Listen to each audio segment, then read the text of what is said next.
My hands were trembling as I stood frozen outside Nathan's apartment door, my pulse hammering so loudly I swore the whole building could hear it.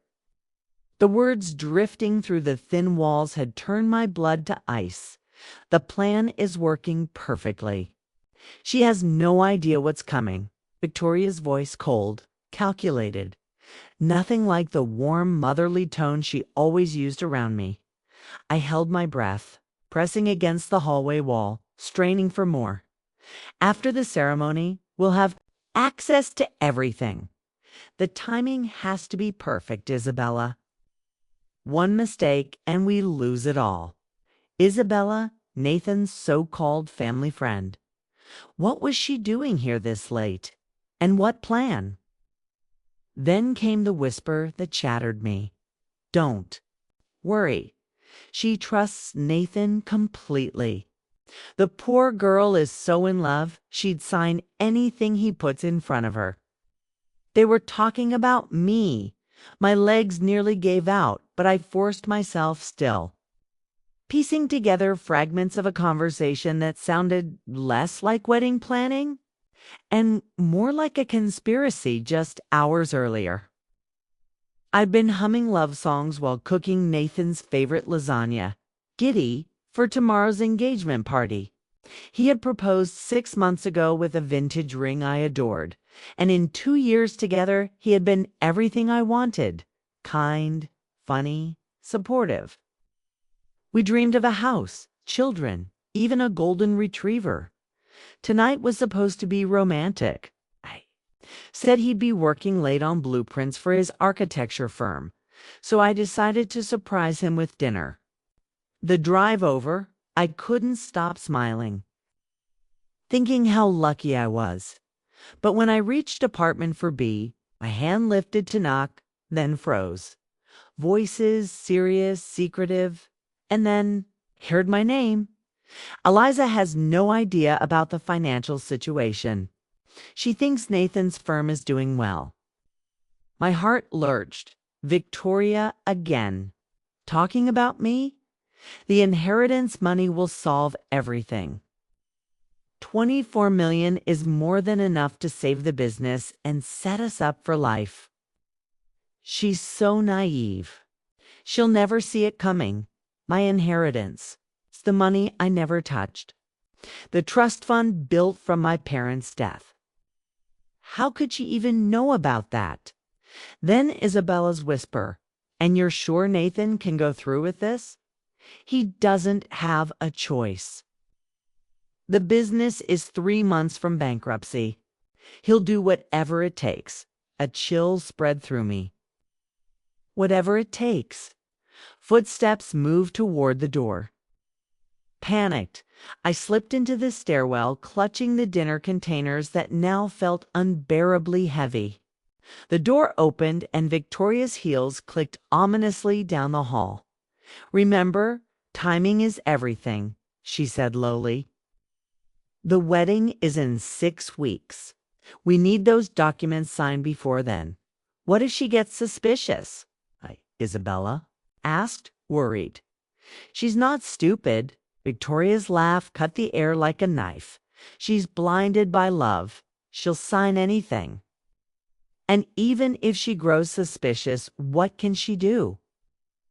She has no family left to warn her. We've made sure. She's isolated." The word isolated stung. My friendships had dwindled this past year.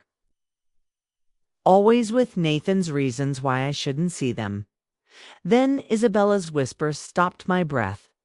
"The accident needs to look completely natural, just like before. My stomach dropped. I barely remembered driving home. The lasagna went untouched in the fridge. Sleep was impossible. At 3 a.m., I gave up and logged into my bank account. $24,073,118. The exact number Victoria had said. I'd never even told Nathan by morning. My lawyer confirmed my worst fear. 3 months ago, someone posing as a wedding planner had tried phishing. For details about my trust fund, that same morning, Nathan texted, "Mom wants to meet later to go over wedding paperwork." Just boring stuff, insurance beneficiaries, name changes. It's better to handle it before the honeymoon. Insurance beneficiaries. My hands shook. Then came a call from Oliver, Nathan's younger brother. His quiet, tense voice. "We need to talk. Alone. Don't tell Nathan." An hour later, sitting on a park bench, Oliver finally whispered what I already dreaded. "My family is going to kill you." He handed me a folder. Inside, clippings of Caroline Mitchell, a wealthy fiancé of Nathan's cousin. She had died in a hiking accident 3 weeks before her wedding. Inheritance, $15 million. Oliver's voice cracked. "It wasn't an accident. They've done this before, Eliza. Isabella finds the targets. My mother orchestrates everything. The men, they play their parts. Nathan knows about the money. But the murders? I'm not sure." I wanted to vomit Oliver's final words echoed as I drove away. "Don't sign anything. Don't let them know you're suspicious. Okay. And start planning to disappear. Once they realize you're onto them, you won't have much time left." At noon, I walked into Hartwell, financial services, for Victoria's so-called meeting. She introduced me to a polished blonde advisor, Ms. Hartwell. The document slid across the table contained words that made my skin crawl. Irrevocable trust. Full access, immediate transfer upon marriage. I stalled, secretly recording. "This gives Nathan full control over my inheritance. Is that normal?" "Absolutely," Ms. Hartwell soothed. "You'll share everything.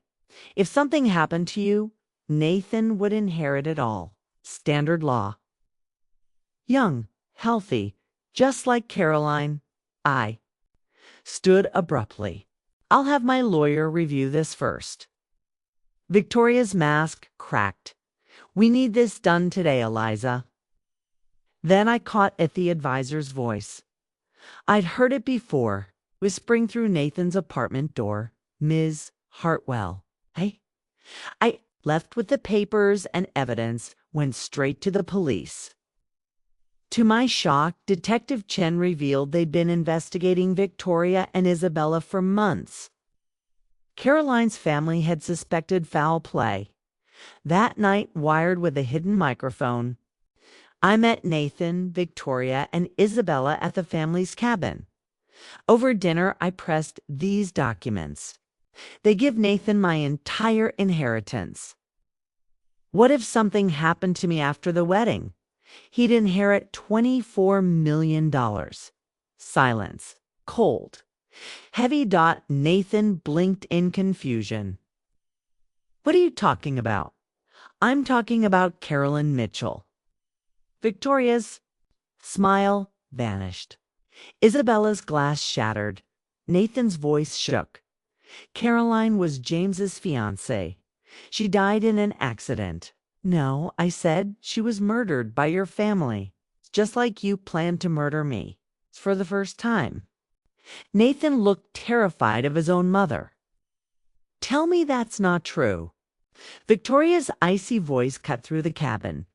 "I did what was necessary. I'll do what's necessary now." She reached into her purse. The door burst open.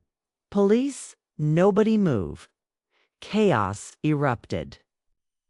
Isabella lunged for the back door, but was tackled. Victoria froze, eyes burning with hatred as officers swarmed. Nathan collapsed into a chair, whispering, "I didn't know. I swear I didn't know."